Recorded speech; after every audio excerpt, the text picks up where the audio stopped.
the late 1800s, and the next big thing is about to happen at Lloyd's, and that is going beyond shipping, going into what they call the non-marine business. And there is one underwriter who really takes the lead here, and his name, most British name ever, Cuthbert Eden Heath. Cuthbert Eden Heath. Son of an admiral. Of course. Starts working at Lloyd's at age 18, becomes an underwriter at 21. And his first big moment comes in 1889 when he's 30 years old, and there is an epidemic of burglaries in London. So back then, burglars actually did wear the black masks and the striped shirt. They have a big sack. Oh, of course. I guess it wouldn't be a dollar sign. It would be the L, right? It would be the pound sign. They had a big sack filled with candlesticks. And then people would wake up and they'd be wearing the little cap. And they'd be like, Martha. We've been robbed. Burgled. So at the time, you could buy fire insurance on your house. That had actually been around for a few hundred years. But there was no insurance policy that would cover burglary. And one day in 1889, a broker, an insurance broker, says to Cuthbert Heath, everybody's afraid of burglary right now. Could you write an insurance policy that covers that? And Heath's answer is famous. He says, why not? Why not? This becomes his motto. Why not? How did he know how to price that? They had 200 years of marine information. You said how important information is, but how do you figure out when something new is happening like this burglary?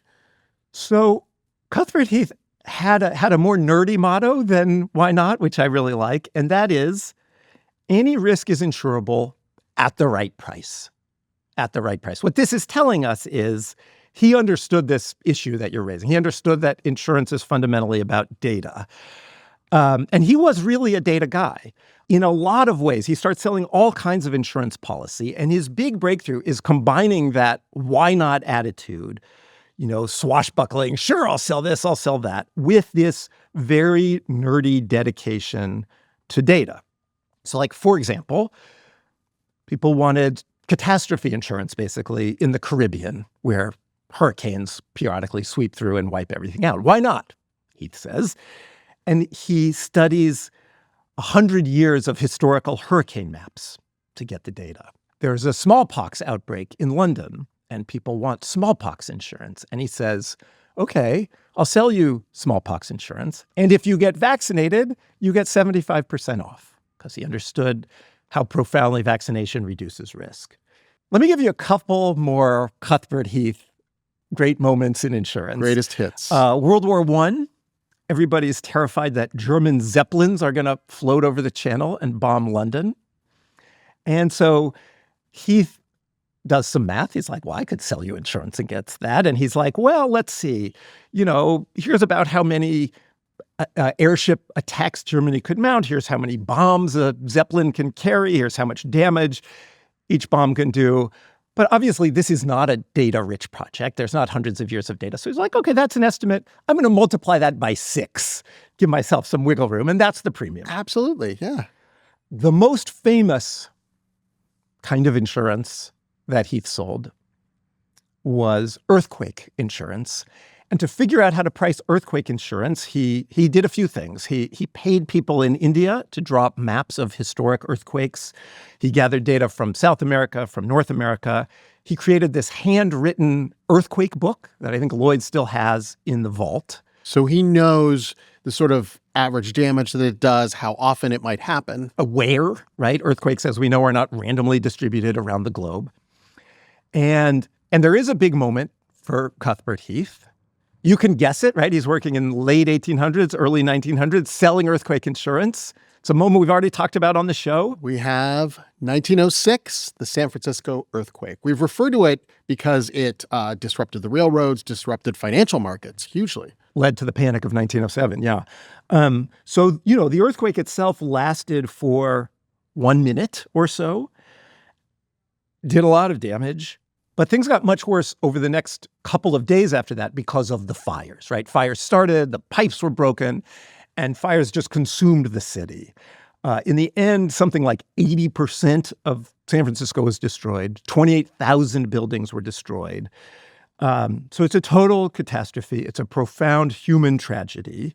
And from the point of view of an insurance company, it's a rather complicated situation because some buildings had earthquake insurance but not fire insurance.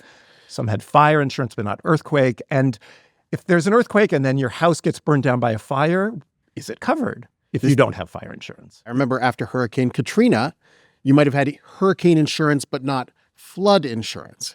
Yeah. And this is kind of why people hate insurance companies, right? Yeah. You pay your premium year after year. You think you're insured on certain things. The bad thing happens, and then you go to the insurer and they say, oh, look, actually on page 11, it says blah, blah, blah.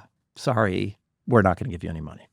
So this is happening in San Francisco after the earthquake. People are arguing with their insurers.